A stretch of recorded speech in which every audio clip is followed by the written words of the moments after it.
Measure and mark the location of the mounting bracket above the window. Recommended distance from wall is 4 inches. The mounting bracket aligns the position of the markings and marks the location of the punched holes for fixing. Put in the screw plugs after punching the holes. Use screws to secure the mounting bracket. The other side is fixed in the same way.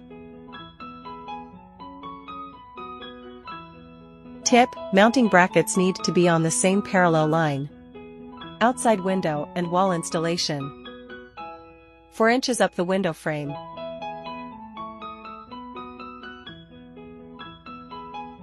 Use screws to secure the mounting bracket.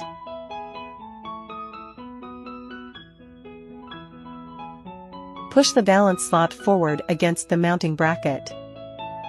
And then snap it upwards. Then release your hand and the installation is complete.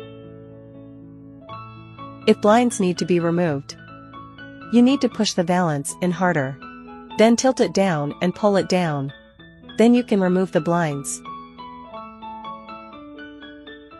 The remote control is ready to use with the batteries installed.